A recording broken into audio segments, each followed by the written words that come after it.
Hey guys, I am back and today I am going to be doing some products that I, for the most part, currently have in my collection that have disappointed me. I've been thinking about this project. It kind of started through my palette spotlight series. As you'll see, as I was going through my palettes, I was like, oh, this one's meh, or oh, this one's okay. And then I was just kind of going through my collection more thoroughly this year through some decluttering, some inventories. I reorganized everything, and it gave me a good idea of where things stand. So I wanted to put together some products that disappointed me. This doesn't necessarily mean that they're the worst or that I'm getting rid of them, but like if I was going to get rid of like half of my collection tomorrow, or if I do a declutter at the end of 2023, these might be on the chopping block. So I wanted to start off, I have eyes, lips, and face. So starting off with eyes, I have this Laura Mercier Pure Canvas Blurring Primer. And I feel like this product disappoints me because it doesn't really blur. You can see the texture in the areas that I put it on my face. I mean, my camera is not like the world's best camera, but you can still see that I have texture. And I know that no blurring primer is ever going to make you look like completely smooth, but sometimes I feel like as the makeup wears, when I wear blurring primers like this, it almost exaggerates texture. It doesn't play very well with my sunscreen, so I have to like sit and let my sunscreen sit in and sink in for at least like 15 minutes before I apply this, or else it'll pill. But it doesn't even pill, it like makes these big thick white streaks across your face that won't blend in and also don't come off. It's really frustrating. And yeah, it's just it feels okay. I think I am going to continue to work on it and use it up in my 20 and 23 project pan, but I don't recommend it. If it wasn't so expensive, I don't think I would have gone for it. And I remember when these first launched, I mean, you don't really hear much about them now just because of the way the YouTube algorithm works, but like when these first launched, they were like the new hottest thing since the Cover FX primers or something like that. So that's kind of why I'm like, not so sure about this one. It disappointed me. I was expecting it to like actually blur, or at least just like play well with other products, and it just didn't. Then moving into eyes, I have two palettes, one of which I still have on hand and one of which I don't. So the one I got rid of is one of these Smashbox Cover Shot palettes. So I'm panning the matte one this year, but the one that disappointed me was the Soft Light palette. I gave it to a friend who wants to look like they're not wearing makeup, but likes playing with makeup, which is not my goal. I feel like if I'm gonna put in the effort of putting on makeup, I at least want to like look different. If I look the same, I don't know. I don't really understand that logic, but I know that there are a lot of people who feel that way. So I gave it to her along with a handful of other products that were really natural, and I was like, here, take this. This I think is like your vibe. And I mean, I never asked her, but I guess she either liked it or she gave it away. I don't know. And then the other one, the one that I still have, is my Urban Decay Naked Cherry palette. I feel like I have a harder time getting rid of this because I have a pan in it. I have a pan because I rolled this into a project pan, and I kind of forced myself to pan it. And I have little dips in the shades Turn On, Feels, Caution, and Hotspot, and a little bit of a dip in Drunk Dial. So like, it's definitely been used. It's not like I feel, there are certain palettes where I had so lightly used them that I just sanitized them and gave them away on a Facebook Buy Nothing site, which I told the person that it had been really lightly used and sanitized, and they were completely fine with that. But this one, because it's got some dips and it's got that pan, I don't feel comfortable doing that anymore. So it's kind of just sitting around in my collection until I can find someone who wants it. I do think that like I have a friend or two in mind who might like this half of the palette. Like if I took the picture of just this and I was like, hey, do you want it? They'd probably say yes. I'm sorry for blinding you guys. So I might give it to her one of these days. Sorry, I jumped from one palette to the other. My issues with the Smashbox palette were just that you had to like really dig your brush in and put it on like a sticky base and like pack it. And it kind of just looked like a matte shadow that had like a couple little bits of sparkle in it. It wasn't shimmery. It wasn't shiny. Even like, I know this is another product that disappoints me, but like it has an impact. It catches the light. There's a base color and like a highlight color. None of the shades looked different enough from each other. It was just 8 shimmers. I'm gonna insert a picture of what it looks like now if I can find one. It was just 8 different toned shimmers, but since none of them were that pigmented, you didn't need 8. You barely needed 1. So yeah, I just ended up giving that away to a friend. But yeah, as a person who really loves makeup, and I really like the matte one, and my mom really loves some of the other ones. I think she has one that's like plums and grungy like taupes that she really loves, and then she has one that's like the smoky one. She really loves both of them. It's just the shimmer formula in the soft light palette that just was basically not wearing any eyeshadow at all. And then for the Naked Urban Decay Cherry palette, my issue with this is I feel like you can get like one of 2 looks out of it. There's like cool toned look, which is this in the crease, and then if you want to deepen, it's like one of these 2, maybe like a little bit of liner with one of these 3, and that's kind of it. Like maybe putting like one of these pinkier shades on the lid, or something peachy where you put this in the crease and you put either this one or this one, turn on or bang bang on the lid. And those are the only 2 looks.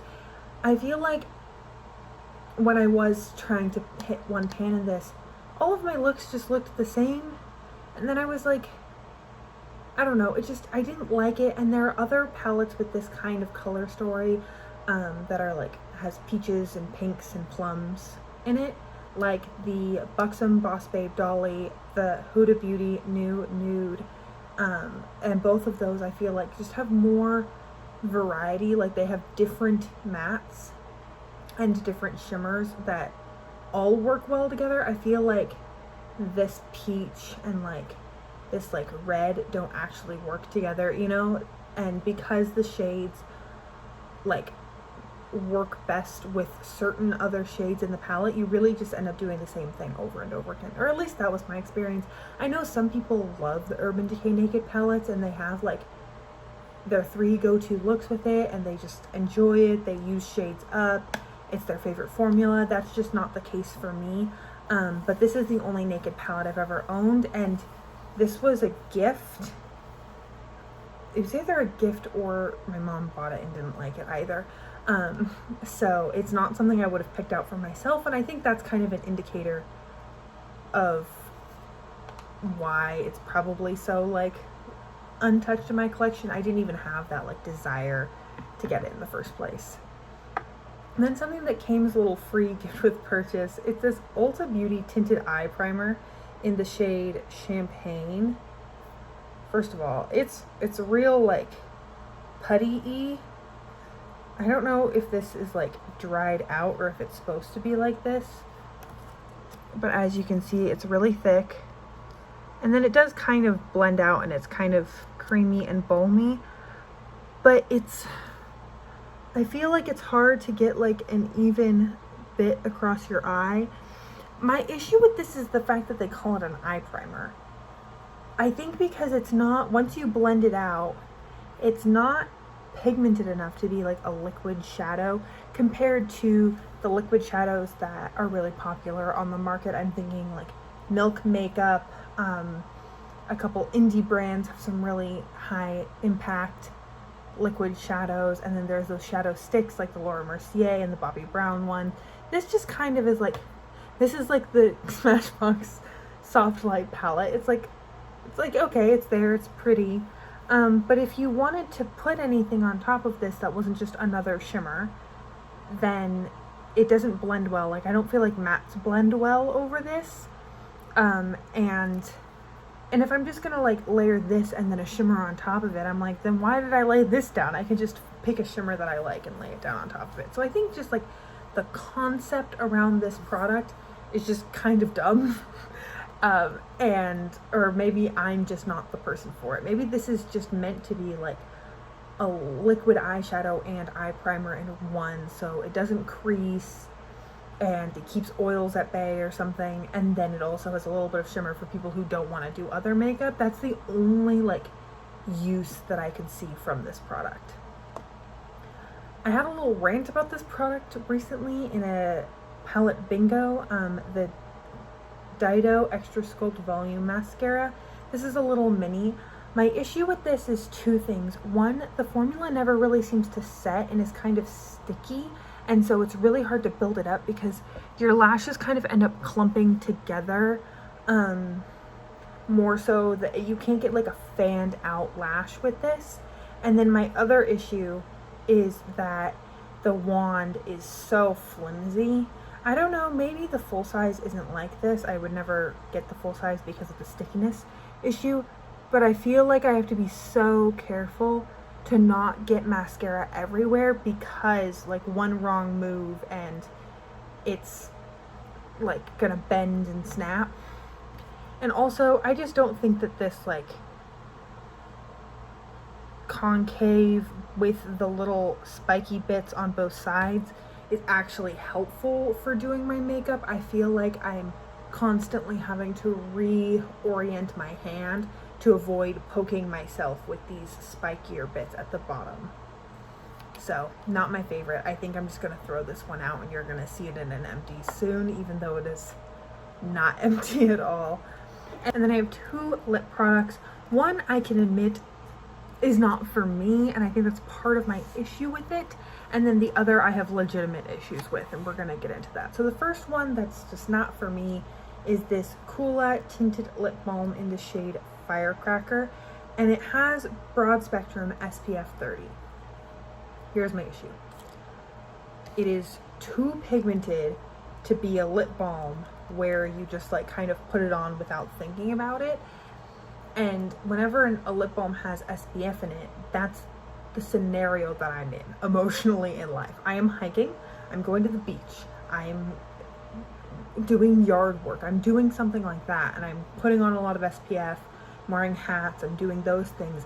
And if I did want SPF in my lip product, I want it to be clear or so sheer that I can just like blindfold it, not looking in a mirror, nothing, just done. Can't do that with this, which I don't understand. It's like so bright pink, right? So if you get it everywhere, also there are people who can really pull off the bare face with a bold lip look. My friend, a specific friend in mind, who I adore, can do it beautifully. I don't understand. I'm incredibly jealous. I don't feel like I'm one of those people. I feel weird when I'm having a completely bare face because I'm hiking, going to the beach, doing yard work, and then like bright pink lips. And then my third issue is that it's kind of waxy and it smells and tastes bad because of the SPF. I don't want my products to taste good. I don't really want them to taste like anything, but I don't want them to taste like bitter and sour and smell bad. And it's that whole like use factor that keeps me from putting it on, because there are days where I'm going to the beach and I am wearing a little bit of makeup, so I wouldn't mind kind of a pinkier lip, but the smell and taste is what gets me. And yeah, it's kind of waxy, which just isn't my favorite method for a tinted lip balm or a lip product that's supposed to just kind of be easy, sheer, grab and go. And then my last product is this NARS liquid lipstick, specifically in the shade Star Woman, but I also have American Woman here. My issue with this product is that it bleeds and feathers really easily, which I've honestly never had that issue with a lip product. It's really liquidy, And it's a beautiful color. I wore it a couple of times, like hoping to not experience this. I lined my lips, I like prepped my lips in different ways, and it bleeds and like smears along the lip line. And I think for a liquid lipstick that dries down matte, that's the reason you pick a liquid lipstick that dries down matte. I'm okay with lip products getting a little messy. I have bullet lipsticks and lip glosses in brighter colors, and I know I have to baby them a little bit. But then when you add in the fact, oh my goodness gracious, nards. Okay, also apparently they separate and spill everywhere. Oh yeah, no, these have made it on my list. The shade American Woman just spilled all over me. I've never had a lip product do that, where it like poured out past the stopper. To be fair, this is kind of old. I think it's separated, but like, that's my issue. They're so liquidy that they feather and bleed and have issues, but they're also not thin. Like the Huda Beauty liquid lipsticks, they're thin and liquidy, but they're thin on the lips. These get all thick and cakey on the lips, and then you have a bunch of like a lot of texture on your lips, and I'm so upset about my shirt right now. They just aren't good, and I expected better from NARS, because NARS has other beautiful lip products, and I am willing to put up with it being dry or a little bit crackly or something like that, but it doesn't even stay put. So it's just dry and crackly and makes a mess. And yep, I'm just, oh, okay, these are upsetting me, and I have to stop now. So we're gonna go zen out and throw my clothes in the washer, and I'm going to put together a list of like smash hit products that I really, really love, because I feel like this video was very negative, and I want to balance that out in the universe, because apparently when you talk shit about a product, they come back to bite you. And other than that, I hope you liked today's video. I hope you didn't mind the sass, and most of all, I hope that you're having an incredible, awesome day wherever you are, and that I get to see you in a future video. Thanks, guys.